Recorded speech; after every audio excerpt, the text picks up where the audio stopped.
आप सब लोग को ढेर सारी शुभकामनाएं। आज के क्लास में हम लोग शुरू करने जा रहे हैं क्लास 12th का बिहार बोर्ड का जो स्टूडेंट है जो 2025 के एग्जाम में बैठने जा रहे हैं उनके लिए ये क्लास होने जा रही है। आज हम लोग चालू करेंगे त्रिविमीय ज्यामिति का एक्सरसाइज 11.3। इसके पहले अपनी पूरी जवानी में सिर्फ एक बार पढ़ लो, फिर इधर उधर भूत की तरह नहीं भटकोगे। अगर जो लोग भूत की तरह इधर उधर भटक रहे हैं तो याद रखना वो फेल जरूर होंगे, इसलिए कि उनको अभी तक नहीं पता है कि हमको क्या पढ़ना है, कहां से शुरू करना है, क्या करना है। इधर उधर अभी भी भटक रहे हैं तो भर एग्जाम तक भटकते रहेंगे। अब भटकने वाले वो घर के न घाट के होते हैं, भूत की तरह साफ हो जाते हैं। भूत दिखाई देता है? नहीं दिखाई देता है, भूत कहीं नहीं दिखाई देता है। इन लोग का आता पाता सब साफ हो जाएगा। जो लोग भूत की तरह इधर उधर नहीं भटक रहे हैं वो लोग इतिहास नहीं रिकॉर्ड तोड़ देंगे, इतिहास तो अलग से बन जाएगी। तो चलिए अपनी पूरी जवानी में सिर्फ एक बार पढ़ना है यहाँ, फिर इधर उधर भूत की तरह नहीं भटकोगे। आज का जो क्लास होने जा रही है आप लोग को बता देते हैं। चैप्टर 11 है, चैप्टर 11, चैप्टर का नाम है त्रिविमीय ज्यामिति। त्रिविमीय ज्यामिति इसको कहते हैं 3 डायमेंशन। त्रिविमीय ज्यामिति का आज हम लोग चालू करने जा रहे प्रश्नावली 11.3। 11.3 आज के क्लास में हम लोग चालू करेंगे। इसके पहले वाला जो 11.1 है और 11.2 है वो पीछे वाले वीडियो में पढ़ा चुके हैं। जो नए स्टूडेंट होंगे जो हमसे आज जुड़ रहे हैं तो जाके पीछे इस वीडियो को अवश्य देखिएगा, शुरू से आप लोग को पढ़ने को मिलेगा। दूसरी बात, हम लोग डायरेक्ट प्रश्नावली चालू नहीं करेंगे, सबसे पहले इसका हम लोग चालू करेंगे थ्योरी। बगैर थ्योरी के पढ़ना पाप है। कहा जाता है कि बिन बिया के मेहरारू बनाइएगा तो समाज में कलंकित हो जाइएगा। तो उसी तरह बिन थ्योरी के अगर मैथ बनाइएगा तो समझ में नहीं आएगा। तो चलिए शुरुआत किया जाए एकदम शुरू से। जो लोग अब तक कुछ नहीं पढ़े हैं टेंशन लेने की जरूरत नहीं है, मुस्कुराते रहिए, हंसते रहिए। जिंदगी में कभी टेंशन मत लीजिए। टेंशन लेने वाला एम्बुलेंस में आए करते हुए जा रहा है। आप लोग खाली शुरू से अंत तक इस क्लास को पढ़िएगा। पढ़ने के बाद इससे आप लोग को मैथवा से प्यार हो जाएगा और भूत की तरह इधर उधर नहीं भटकिएगा। ये हमारा 100% गारंटी के साथ वादा है। ठीक, तो चलिए शुरुआत किया जाए एकदम शुरू से। ध्यान से देखिएगा, सब लोग बुक को निकाल लेंगे। एनसीईआरटी बुक है। आज हम लोग चालू करेंगे प्रश्नावली 11.10। तो सबसे पहले स्टार्ट किया जाएगा थ्योरी। ठीक है, चलिए हेडिंग दीजिएगा थ्योरी के लिए। Theory of exercise 11.10। एक्सरसाइज 11.3 का थ्योरी। अब यहां पर आज हम लोग का जो पहला टॉपिक होगा, जो पहला जो टॉपिक होगा, इस टॉपिक का नाम होगा समतल का लिखावट। समतल का लिखावट, समतल का लिखावट, यही हम लोग का टॉपिक है। समतल का लिखावट, समतल का लिखावट। तो आज का हम लोग का जो पहला टॉपिक है समतल का लिखावट। ठीक है, देखिए थोड़ा सा एक कमेंट है कि उस नजर की तरफ मत देखो जो तुम्हें देखने से इनकार करती है। उस नजर की तरफ मत देखो जो तुम्हें देखने से इनकार करती है। दुनिया के इस महफिल में दुनिया के इस महफिल में उस नजर को देखो जो तुम्हारा बेसब्री से इंतजार करती है, बेसब्री से इंतजार करती है। मतलब कौन? एग्जाम, परीक्षा आप लोग का एकदम बेसब्री से इंतजार कर रही है। आप उस इंतजार के पीछे दो लोग आपके पीछे लगे हैं, माँ और बाप, कि हमारा बेटा का रिजल्ट बढ़िया आएगा। तब हमेशा उसी की तरफ देखो जिसकी आपकी जरूरत है, एग्जाम की तरफ। तो ध्यान से देखिएगा, नजर इधर इधर बचाए रखिएगा। देखिए बड़ा बेहतरीन प्यारा सा शायरी है कि उस नजर की तरफ मत देखो जो तुम्हें देखने से इनकार करती है। रोड पर चल रही है लड़की, उस ऐसा देखते रहिए, कुछ मिलने वाला नहीं है। इसको देख लो, वैसी वैसी लड़कियां हजार मिल जाएगी। एक बार कामयाब होके देखो। लड़की को चाहिए रुपया, लड़का को चाहिए सुंदर शोरूम, बस बाकी खत्म कहानी। तो इसलिए शोरूम के पीछे भी मत भागिए, ये हो जाएगा, शोरूम अपने आप आ जाएगी। चलिए, समतल का लिखावट पहला टॉपिक, ठीक है। अब देखिएगा बाबू, देखिए थ्योरी क्या है। ax plus by plus cz plus d बराबर 0 या ax plus by plus cz plus d बराबर 0 या और एक चीज, क्या इतना ही, ax plus by plus cz plus d बराबर 0 या ax plus by plus cz plus d बराबर 0, दोनों में से किसी एक को, ठीक है, में से किसी एक रूप में से किसी एक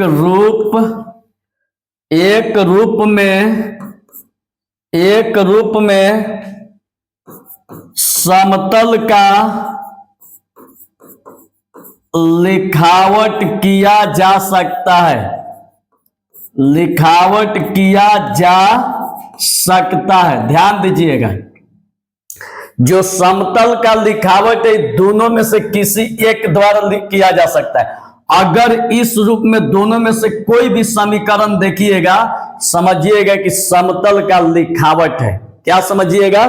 समतल का लिखावट है। अब यहां पर ध्यान से देखिएगा, ये तो आप लोग समझ गए समतल का लिखावट। अब इसका एग्जाम्पल आप लोग को दे रहे, देखिए एग्जाम्पल ध्यान से देखिएगा। अगर मान लीजिए कि कोई क्वेश्चन है,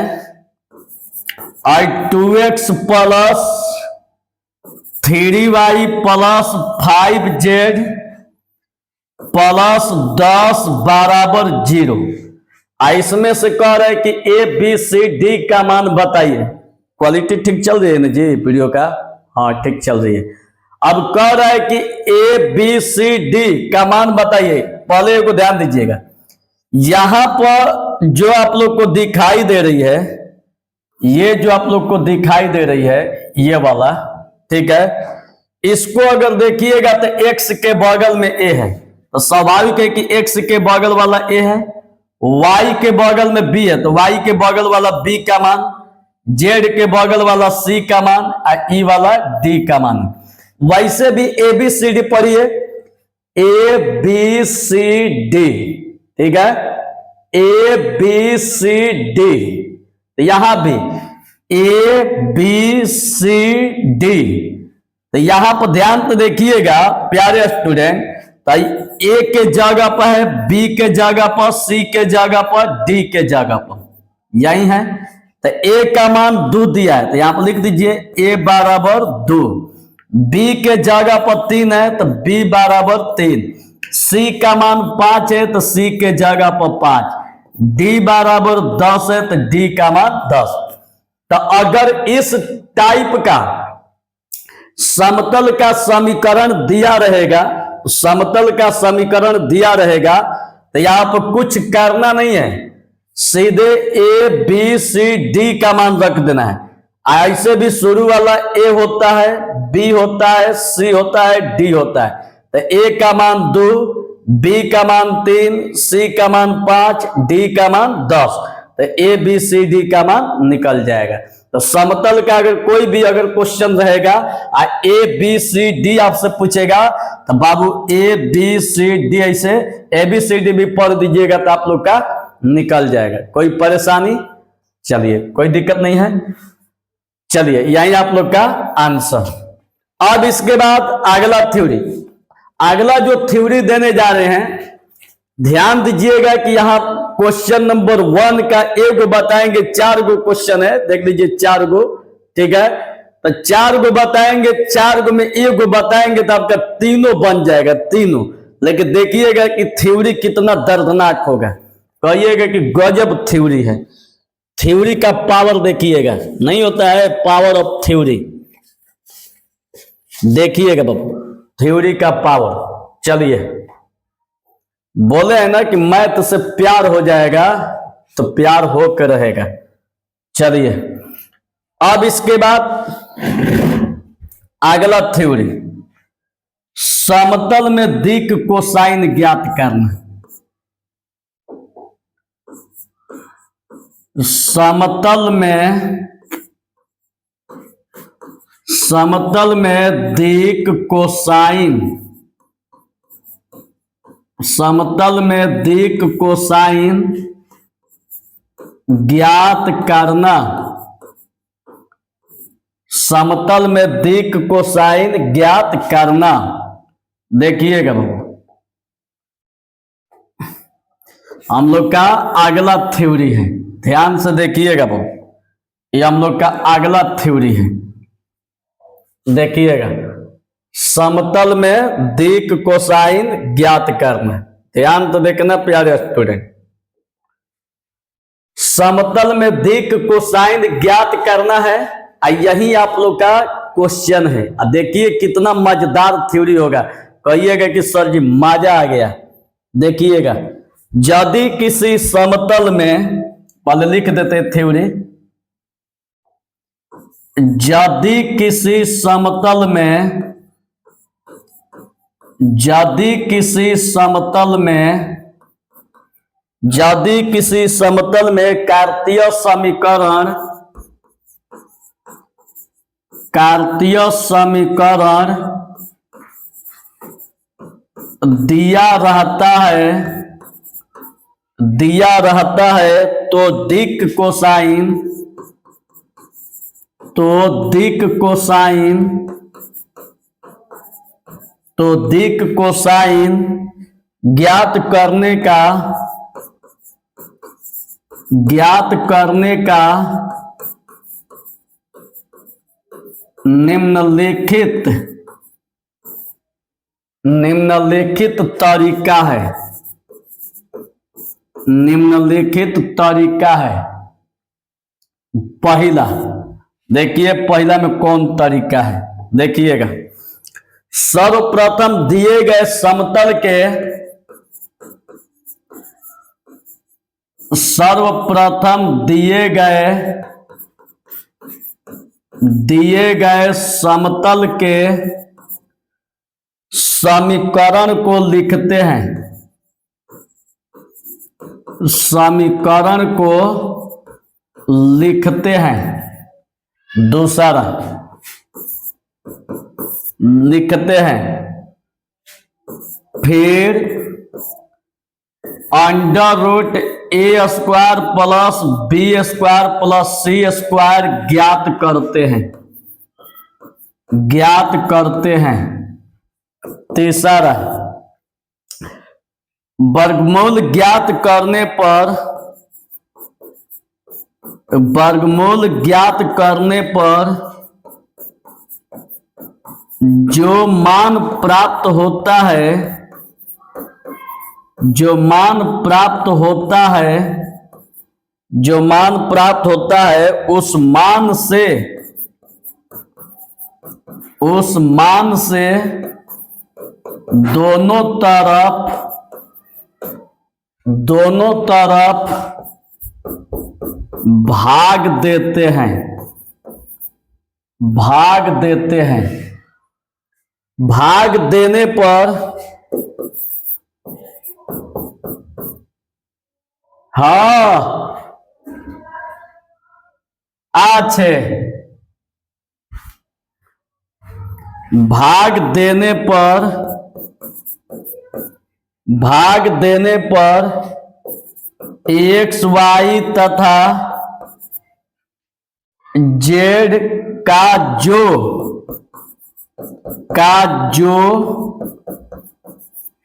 गुणांक प्राप्त होता है, गुणांक प्राप्त होता है उसे दिक् कोसाइन कहते हैं, उसे दिक् कोसाइन कहते हैं, दिक् कोसाइन कहते हैं, दिक् कोसाइन कहते हैं। और केवल नियतांक को, और केवल नियतांक को मूल बिंदु से दूरी कहते हैं,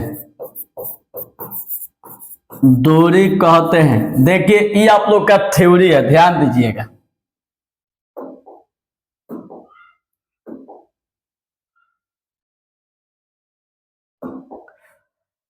देखिए बाबू, ये आप लोग का थ्योरी है। ये जो थ्योरी है इस मैथ के लिए देखिए कितना दर्दनाक थ्योरी है। 11.3 में एक क्वेश्चन बताएंगे, 4 गो क्वेश्चन है, ये चारों इस थ्योरी पर जंप कर जाएगी। देखिएगा कितना, माने कहिएगा कि गजब बन रहा है, मतलब कि आपका मन खुश हो जाएगा।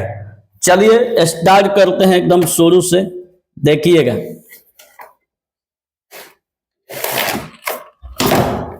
देखिएगा बाबू, ध्यान से देखिएगा।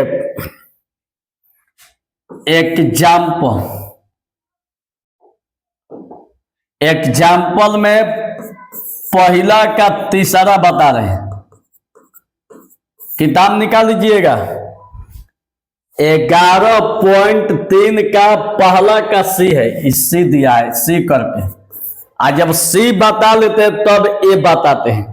पहले आप लोग को समझा दे बेहतरीन तरीका से, जब सी बता देते तब ए बताते हैं। जब ए बता देंगे तो बी बन जाएगा, सी बताइए तो डी बन जाएगा। ठीक है, चलिए अब ध्यान तो देखिएगा बाबू।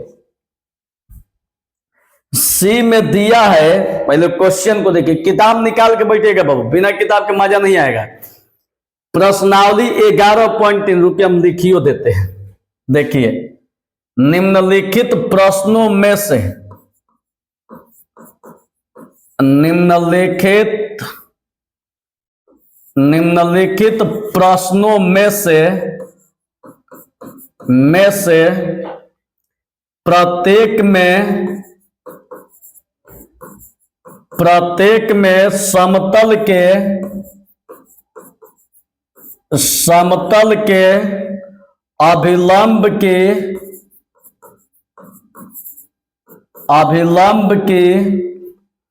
दिक् कोसाइन, अभिलंब के दिक् कोसाइन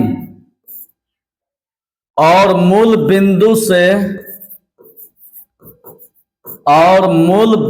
से दूरी ज्ञात कीजिए, दूरी ज्ञात कीजिए, दूरी ज्ञात कीजिए। जबकि देखिए क्वेश्चन में क्या दिया है, 2x plus 3y minus Z बराबर 5 दिया। ध्यान से देखिएगा, थ्योरी के अकॉर्डिंग चलना है आप लोग को। जैसे थ्योरी है, थ्योरी के अकॉर्डिंग चलिएगा। देखिए थ्योरी के अकॉर्डिंग कैसे चला जाएगा, ध्यान तो देखिएगा। देखिएगा बाबू, इतना ध्यान दीजिएगा। आपका देखिए समीकरण क्या दिया, समीकरण यही है, यही ना है। सबसे पहले समीकरण को लिखिए, 2x plus 3y minus Z बराबर 5। आप लोग को पता है कि ए का मान है, बी का मान है, सी का मान है, डी का मान है। ये तो आप लोग को अच्छी तरह मालूम है। क्यों? क्योंकि इसका समतल का लिखावट में बेहतरीन तरीका से बता दिए। ए बी सी, शुरू वाला ए बी और सी, ठीक है। तो यहां भी सेम वही पोजीशन, आपका ए हो गया, बी हो गया, सी हो गया। तो ए का मान 2, बी का मान 3 और सी का मान, जेड में कोई अंक नहीं दिखाई दे रहा, तो इसका मतलब कि एक छिपा हुआ है। तो जब एक छिपा हुआ है तो यहाँ पर एक का में है, माइनस में है, तो ये आपका एक जो है माइनस में हो जाएगा, ठीक। अब देखिए थ्योरी के साथ चलिए। समतल में दिक कोसाइन ज्ञात करना, हम लोग को देखिए दिक कोसाइन ज्ञात करना है। ध्यान तो देख लीजिएगा, दिक कोसाइन। तो दिक कोसाइन ज्ञात करने के लिए पहला जो तरीका है, सर्वप्रथम दिए गए समतल के समीकरण को लिखिए। तो हमने क्या किया कि समतल के समीकरण को लिख दिया। हमने क्या किया कि समतल के समीकरण को लिख दिया और इससे ए बी सी का मान भी रख दिया। ए बी सी का भी मान रख दिया, एकदम गधा भी कर देगा। ए का मान 2, बी का मान 3, सी का मान माइनस है, एकदम क्लियर। अब देखिए, अब थ्योरी क्या कर रहा है, फिर under root A square B square C square को ज्ञात करते हैं। तो चलिए इसको भी ज्ञात कर लेते हैं। Under root A square plus B square plus C square. तो अंडर रूट ए का मान 2 दिया है, तो ए के जगह पर हो जाएगा 2 के स्क्वायर, प्लस बी का मान दिया है कितना, 3 का स्क्वायर, अब प्लस यहां पर सी दिया है, सी का मान कितना दिया है, -1 का स्क्वायर, और 2 के स्क्वायर 2 दूनी का 4, 3 का 9, 1 के स्क्वायर कितना हो जाएगा 1, 9 1 10 4 14 हो जाएगा, √14। कोई दिक्कत नहीं है। अब चलिए इतना जब आप कर लिए तो देखिए अब थ्योरी में क्या करा है, वर्गमूल ज्ञात, दूसर का भी हो गया, तीसर का पर वर्गमूल ज्ञात करने पर जो मान प्राप्त होता है, देखिए यही जो मान प्राप्त हुआ है, जो मान प्राप्त होता है उस मान से दोनों तरफ भाग देते हैं। इस मानवा सब क्या करेंगे कि इसमें दोनों तरफ भाग दिया जाएगा, ठीक है। तो अब प्रश्न में दोनों तरफ भाग दीजिए, तो देखिएगा अब यहां देखिए √14 से समतल समीकरण में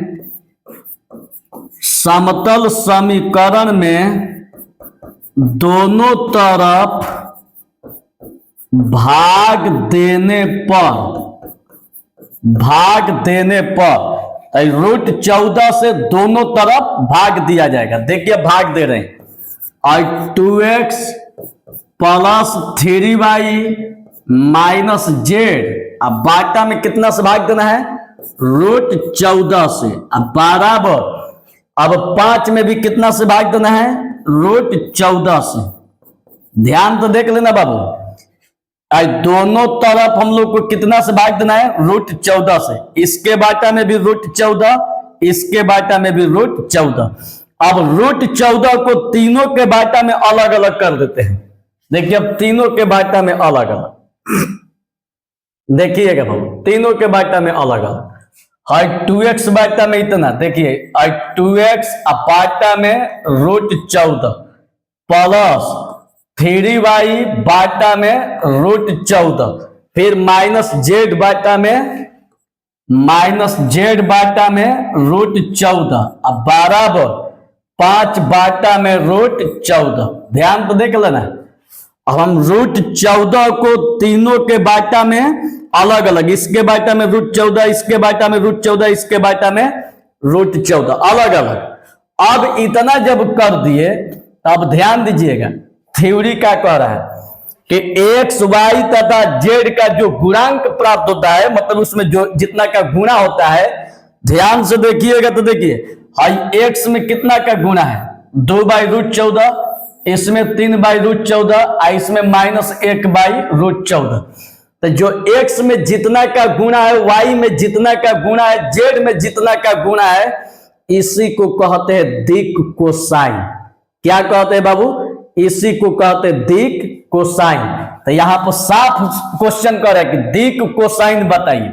तो देखिए दिक कोसाइन बराबर, तो दिक कोसाइन लेके चलिएगा तो x में 2/√14 है, यहां पर y में 3/√14 है, और यहां z में -1/√14 है। यही हम लोग का आंसर। अब फिर कह रहे मूल बिंदु से दूरी, तो बराबर के इस साइड को मूल बिंदु से दूरी कहते हैं। देखिए क्या लिखवाएं, केवल नियतांक को मूल बिंदु से दूरी कहते हैं। केवल नियतांक का मतलब जिसमें x y z न हो, जिसमें x y z नहीं रहेगा तो उसको हम लोग कहेंगे मूल बिंदु से दूरी। तो आप लिख दीजिए मूल बिंदु से दूरी।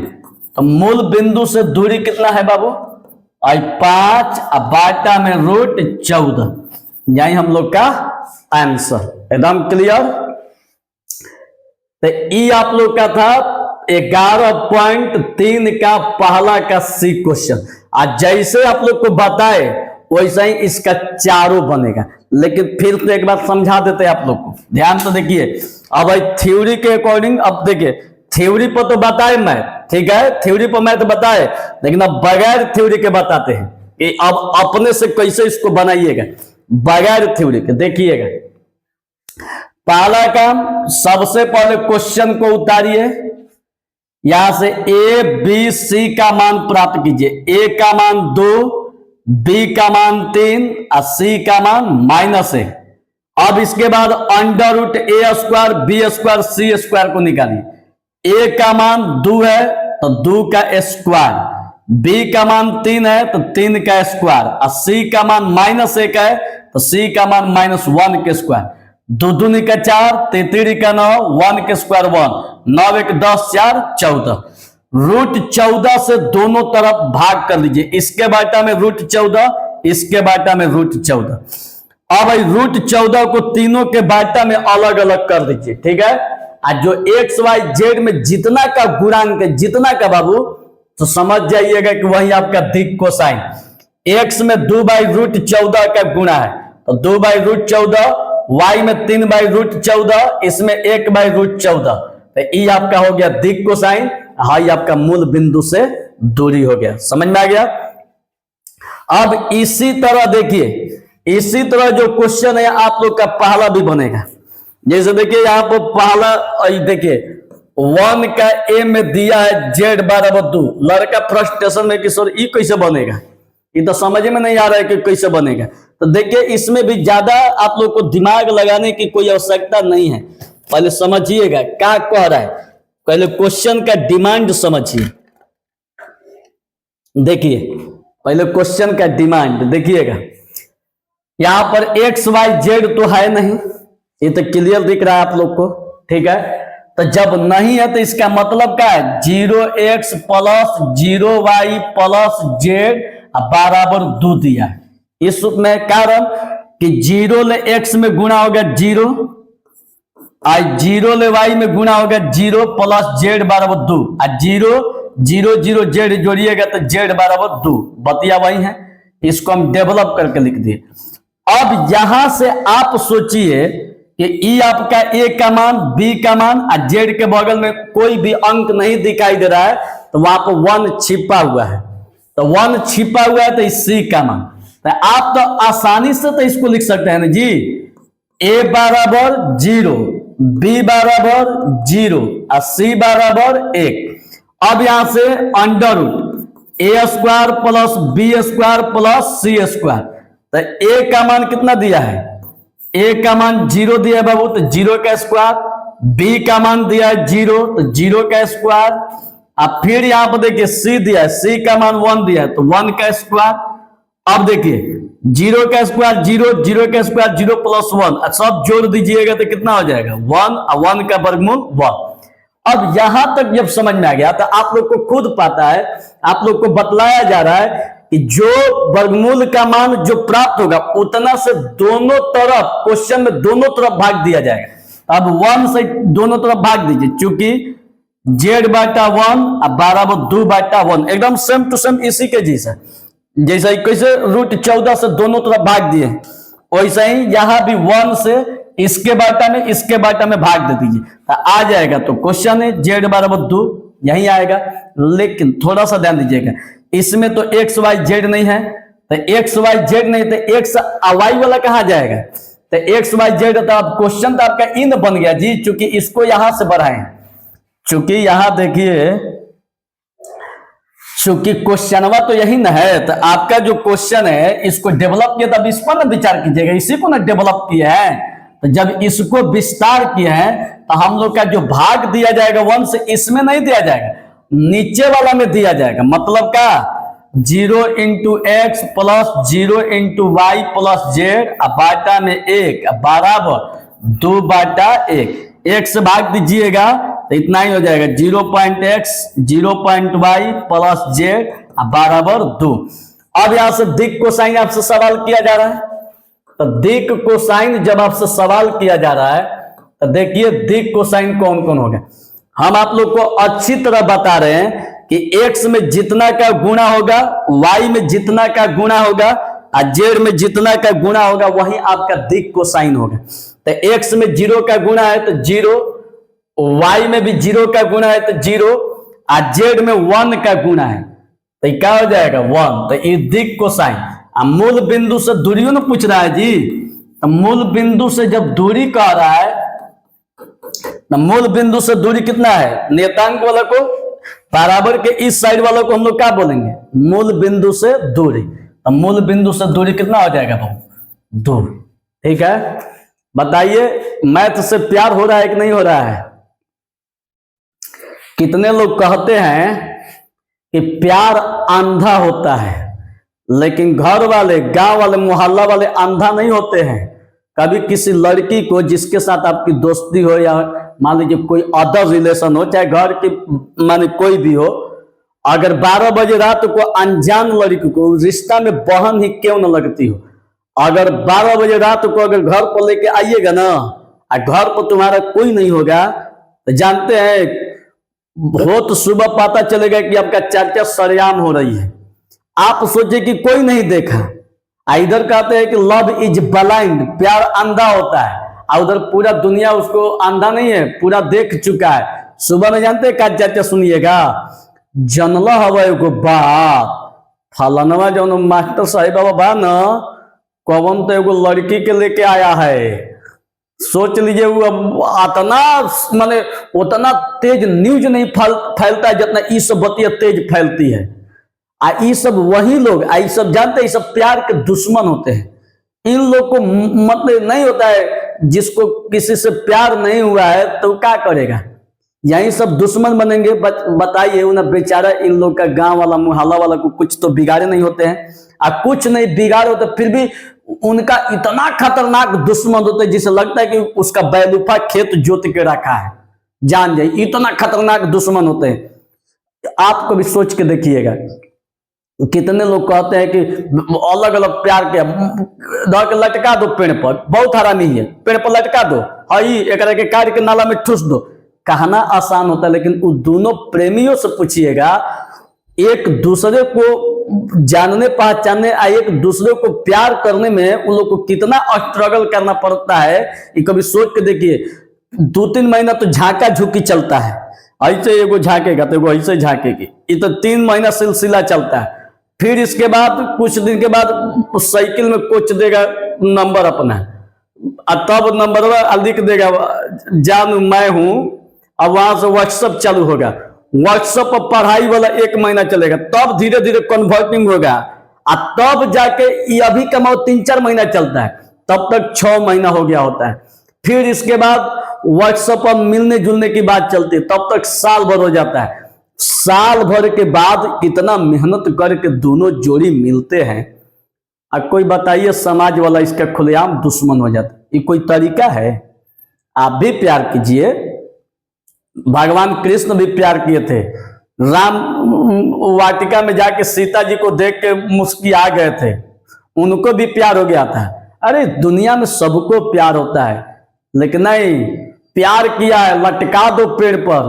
आई वही लोग कहते हैं जिसको जिंदगी में कभी प्यार नहीं हुआ, ये सब जनगणना के लिए पैदा हुए हैं, आए हैं जनगणना करने के लिए। इन लोग को कभी देखिए, वही लोग दूसरों के शीशा के मकान पर ढेला चलाते जिनकी खुद की घर शीशा की नहीं होती। जिस दिन अपना घर शीशा की हो जाएगी ना, और जब जानेंगे कि कितना कीमत लगती है मकान बनाने में, उस दिन से उसको समझ में आ जाएगा कि शीशा वाला मकान पर पत्थर नहीं चलाया जाता है। तो इन लोग प्यार नहीं किया, स्ट्रगल नहीं किया। अब किसी देखिए, अब चपरासी को पैसा देकर वीडियो बना दीजिएगा तो वो क्या जानता है स्ट्रगल, घूसे ना मांगेगा, वो दुनिया थोड़े देखा है कि वीडियो का पावर क्या होता है। तब जो प्यार नहीं किया उनके लिए तो मुंह से निकालिए देगा, जला दो, मार दो, काट दो। अरे कभी प्यार से किसी को प्यार करके देखो, वो जो है मोहब्बत यहां करके देखो, दिक कोसाइन का मान याद हो जाएगा, मूल बिंदु से दूरी का पता चल जाएगा, करके देखो। ये जो प्यार होगा ना तो कभी अंधा नहीं होगा, रुपया पीटने के लिए नौकरी का धंधा खोल देगा। इस धंधे में जब आओगे ना तो जिसको चाहोगे वो रोड पर जिसको देखे के लाल पीला देख के कहते हो हौ देख, उस दिन वो तुमको देखेगी कि हौ देख नौकरी वाला है। ओकर बाप कहेगा बाप रे बाप, ऐसा दामाद तो खोजलो पर नहीं मिलेगा। तो वो दामाद बनिए, आ सरकारी दामाद, प्राइवेट ना।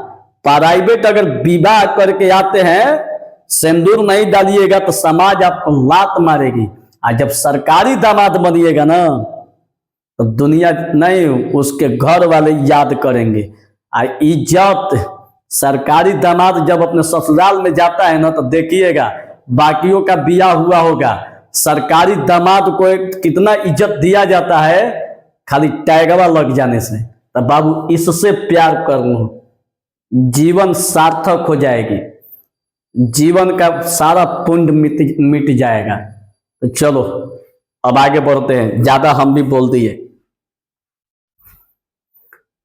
अब चलिए अगला थ्योरी की तरफ।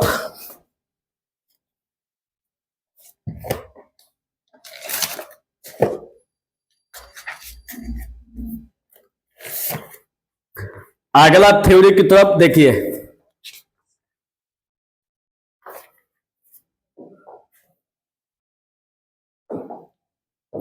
अगला थ्योरी, चलिए हेडिंग दीजिएगा। एक समतल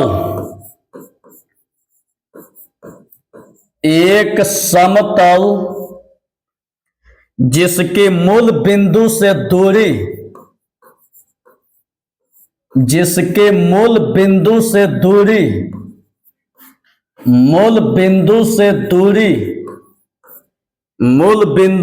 दूरी d तथा समतल पर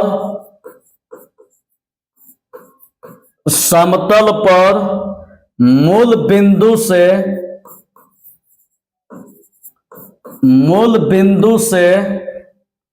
अभिलंब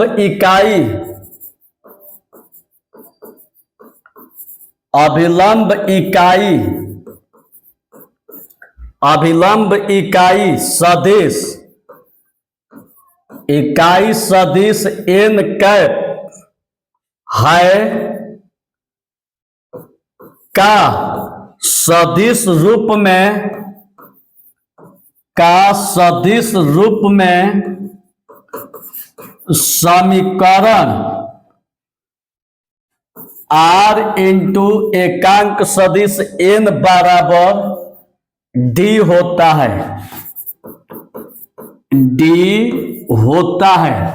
अब ध्यान दीजिएगा, d होता है। D होता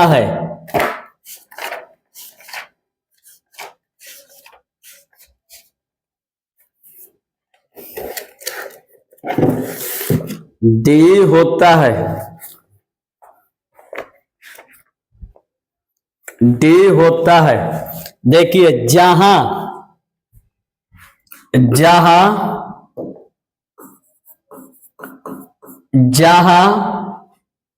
एकांक सदिश n बराबर n वेक्टर बाटा में मॉड n होता है, जहां इसको हम लोग कहते हैं एकांक सदिश, एकांक सदिश कहते हैं। ये जो है n पर वेक्टर, इसको कहते हैं अभिलंब सदिश, अभिलंब सदिश, अभिलंब सदिश, अभिलंब सदिश। एक लाइन में बता देते हैं, एक लाइन में होता है समतल के सदिश समीकरण, समतल के, इसी को हम लिख रहे हैं, समतल के सदिश समीकरण होता है r इंटू एकांक सदिश n बराबर d, जहां d जो है, जहां d मूल बिंदु से दूरी है, मूल बिंदु से दूरी है। देखिए ये हम लोग का जो है अगला थ्योरी है। अब इस थ्योरी पर देखिए, आप लोग को मैथ बता रहे हैं, मैथ ध्यान से देखिएगा बाबू। मैथ प्रश्नावली 11.3 का एग्जाम्पल में जो बतलाने जा रहे हैं, 11.3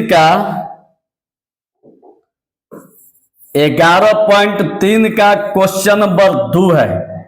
देखिए इस थ्योरी पर, जो थ्योरी बताए, इसी थ्योरी पर जो मैथ बतलाने जा रहे हैं, 11.3 का क्वेश्चन नंबर 2 है। अब देखिए क्वेश्चन नंबर 2 क्या है। उस समतल का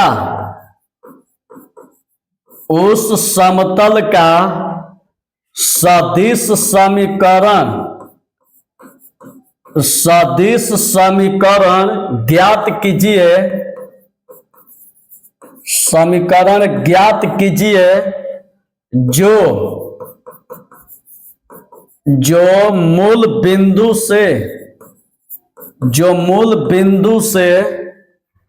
7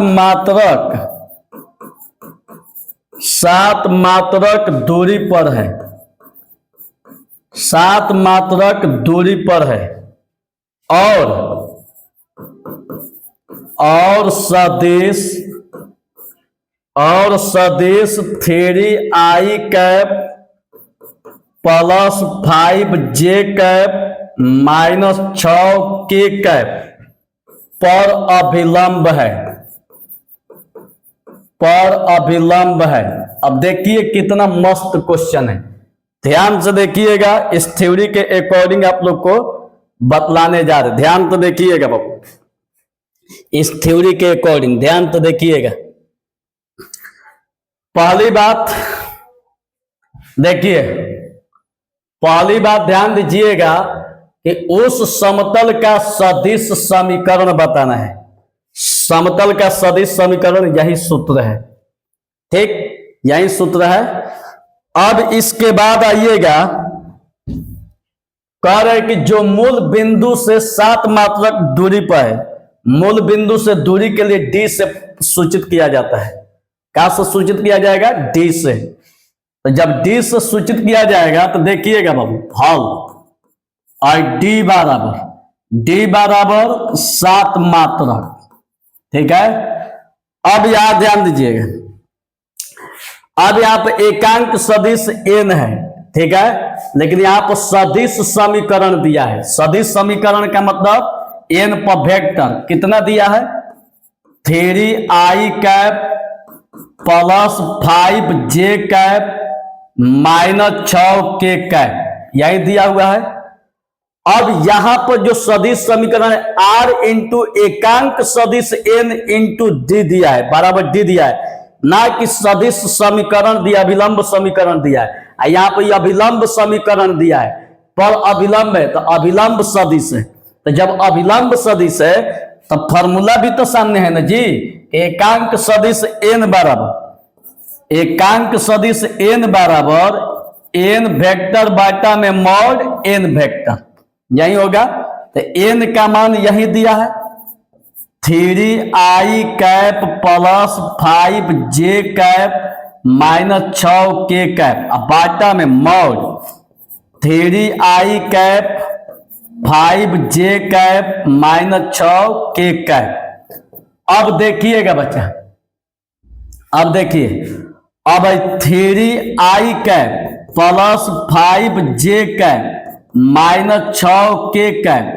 यहां से जब मॉड को तोड़िएगा तो अंडर रूट आई के बगल में 3 है तो 3 के स्क्वायर, जे के बगल में 5 है तो 5 के स्क्वायर, और के बगल में माइनस 6 है तो माइनस 6 के स्क्वायर। अब देखिएगा यहां आप लोग का 3i cap plus 5j cap minus 6k cap. अब बाटा में अंडर रूट है 3 का 9 है 5 25 अच्छा के 36। ठीक, अब देखिए ई वाला सेम टू सेम उतारिए, 3i cap 5j cap minus 6k cap. ठीक है, अब बाटा में आई 25 9 जोड़ दीजिए, आई 25 36 9 तो ये कितना हो जाएगा, आई 9 6 15 5 20 और 3 2 5 2 7 अंडर रूट 70।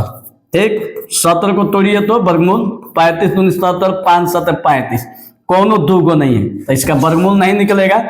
अब छोड़ दीजिए, एक किसका मान निकला, एकांक सदिश n का।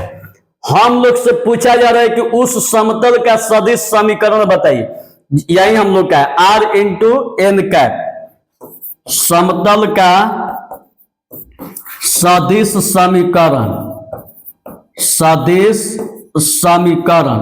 तो समतल का सदिश समीकरण देखिए क्या है, r into N cap, r into N cap बराबर d, r एन कैप, तो एन कैप का मान देखिए क्या है, 3i कैप 5j कैप और 6k कैप। अब बाटा में अंडर रूट 70 अब बराबर यहाँ पर d दिया है तो d का मान देखिए कितना दिया है, d का मान 7। यही हम लोग का आंसर। कितना आसान है, एक बार फिर से आप लोग को बता देते हैं। देखिए एक बार फिर से आप लोग को बता देते, ध्यान से देखिएगा। अब यहां पर देखिए थ्योरी को हटाइए, ये तो आप लोग का थ्योरी था, ठीक ना, कि इसमें यही थ्योरी लगेगा। अब देखिए उस समतल का सदिश समीकरण ज्ञात कीजिए जो मूल बिंदु से 7 मात्रक दूरी पर है। तो मूल बिंदु से तो d का मान होता है, ठीक है, थ्योरी में भी यही है। देखिए मूल बिंदु से दूरी d, ठीक है, तो कहने का मतलब है कि यहां भी वही है, 7 मात्रक की दूरी तो मूल बिंदु, तो मूल बिंदु को d द्वारा है। सदिश समीकरण पर अभिलंब है तो अभिलंब सदिश समीकरण, तो n वेक्टर बराबर इतना। हम लोग का जो समतल का सदिश समीकरण होता है r इंटू एन कैप बराबर d होता है। तो n कैप बराबर n वेक्टर बाटा में मॉड n वेक्टर, तो n का मान जो दिया है इसको, अब फिर इसको मॉड में दिया है, ई वाला सेम टू सेम। अब ई मॉड तोड़िएगा तो अंडर रूट 3 के स्क्वायर 5 के स्क्वायर 6 के स्क्वायर, 3 का 9 50 25 6 के 36। अब इसको जोड़िएगा तो 70। अब इससे अब इसको छोड़ दीजिए। अब समतल का सदिश समीकरण का सूत्र यही होता है r एन वेक्टर, तो एन वेक्टर का मान एन वेक्टर जो दिया है इसको यहां पर रख दीजिए टोटल। डी का मान देखिए, डी का मान 7 है, डी के जगह पर 7। कोई दिक्कत तो ये आप लोग का दूसरा थ्योरी था, क्वेश्चन नंबर 11.2 का 2 था। अब इसके बाद आइए अगला थ्योरी, अगला थ्योरी आइए देखिएगा अगला थ्योरी में क्या कह रहा है।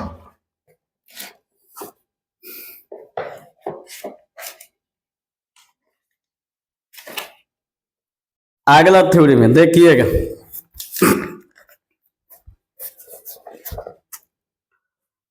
देखिएगा बाबू अगला थ्योरी।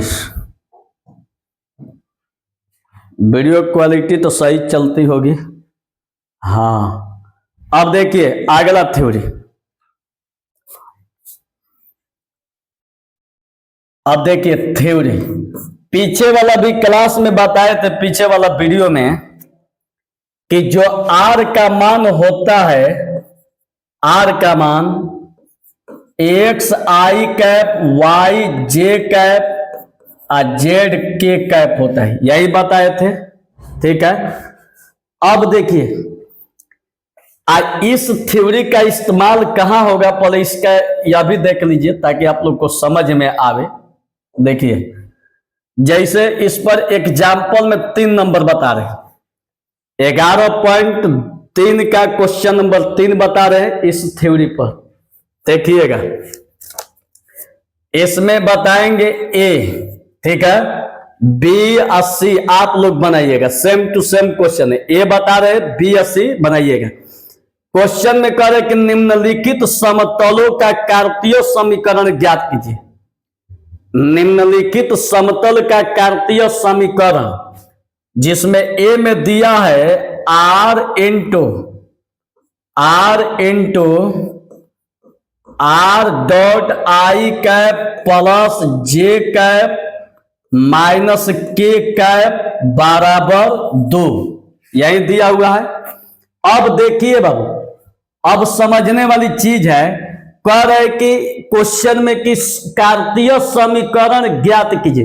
कार्तीय समीकरण का मतलब क्या होता है, पहले यह भी सीख लीजिए। कार्तीय समीकरण में आई जे के नहीं होता है। अगर सदिश समीकरण होगा तो आई जे के होगा, लेकिन अगर कार्तीय समीकरण होगा तो कार्तीय समीकरण में ध्यान रखिएगा कि आई जे के नहीं होगा, सिर्फ और सिर्फ एक्स वाई जेड होगा। तो एक्स वाई जेड जब होगा तो ये हटेगा कैसे, तो उसी को हटाने के लिए ये आर का थ्योरी का प्रयोग किया जा रहा है। अब पीछे भी यही वाला पढ़े हैं। तो अब देखिए, अब ध्यान दीजिएगा, अब आर का मान रखिए, आर का मान रखिए, आर का मान क्या दिया है, एक्स आई कैप वाई जे कैप जेड के कैप और dot I plus J minus के बराबर 2। ठीक है, हम बताए कि डॉट वाला में जात बाई से गुणा करेगा, तो एक्स गुणा आई डॉट आई का मान 1, आई में गुणा कराइएगा 1, वाई इधर तो कुछ नहीं है तो वाई जे में गुणा कराइएगा तो 1 प्लस जे आई के में गुणा, देखिए माइनस प्लस क्या हो जाएगा माइनस, जे यहाँ पर कुछ नहीं है तो जे के में गुणा कराइएगा तो के डॉट के का मान 1 होता है, बराबर कितना 2। आप लोग को खुद पता है कि आई डॉट आई का मान 1, जे डॉट जे का मान 1 और के डॉट के का मान 1 होता है। तो आई के साथ आई डॉट आई का मान 1, आई एक सवा जस के तरफ, वाई जस के तरफ जे डॉट जे, बीच में डॉट है तो जे डॉट जे का मान 1 और जेड के डॉट के का मान 1 और प्लस माइनस बराबर 2।